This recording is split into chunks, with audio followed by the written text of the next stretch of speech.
Today I'm going to show you an easy type of increase you can work in knitting.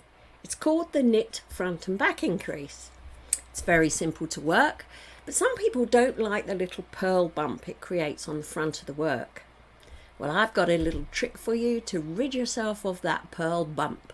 So let's see how to work it with and without the purl bump in this video. The next increase I want to talk to you about is called a knit front and back.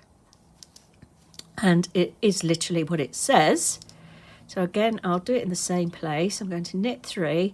And how you work it is you knit into your next stitch, or you go to knit into your next stitch, you knit it.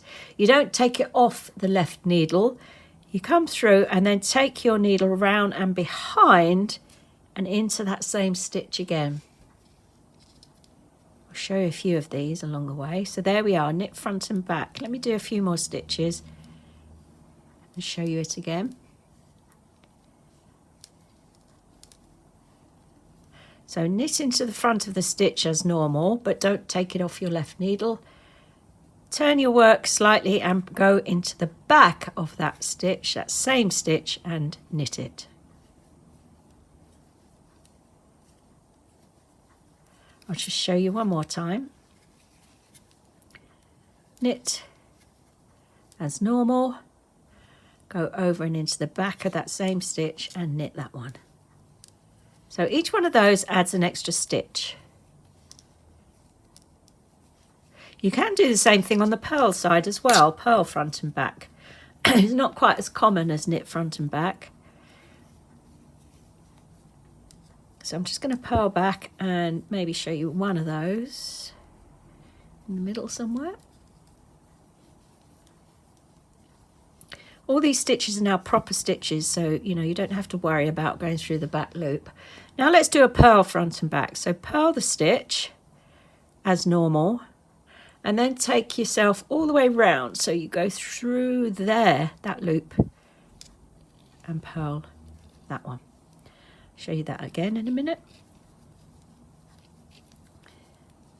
Let's have another go. So purl,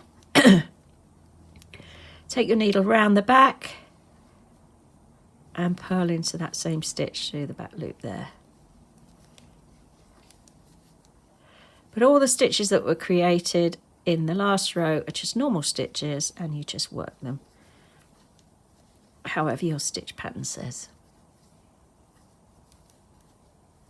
Now there's one thing about knit front and back, and that is, if you look closely here, you should be able to see it, that it creates a little bump on the right hand side of the work. There's one there, because remember I did 3.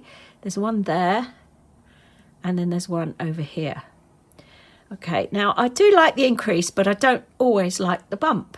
So there is another way you can work a knit front and back, and this only really works as long as you're not changing colours in the middle of between the 2 rows that you're working. So let me show you what I mean.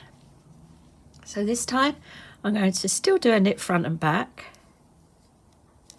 but this is how I'm going to work it. I'm going to knit front and pull through, but I'm not going to knit into the back. I'm just going to slip it.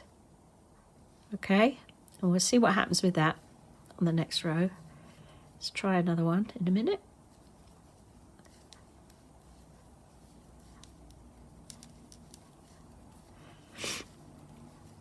I'm just going to do it towards the end again to try and keep this reasonably even.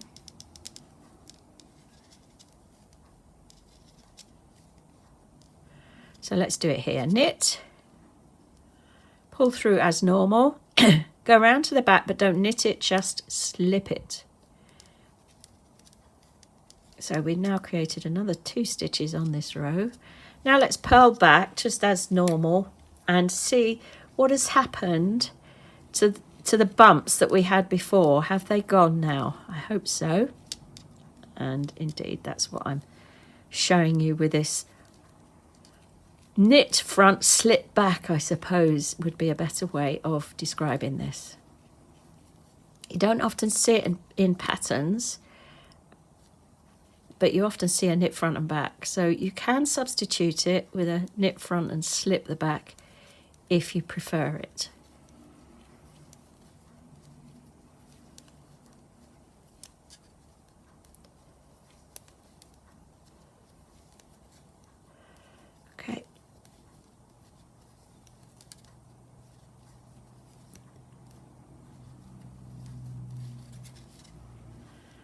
Right, so let's have a look this time.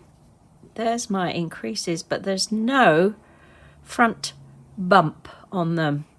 There's an increase there, I can see because it's slightly twisted, and there's an increase there, but there's none of these bumps. So knit front, slip back. I just love that increase, especially with the slip option to get rid of the purl bump. If you'd like to grab a PDF describing how to work all the types of increases I show in my videos, including this one, you can download that from the link in the description. See you soon!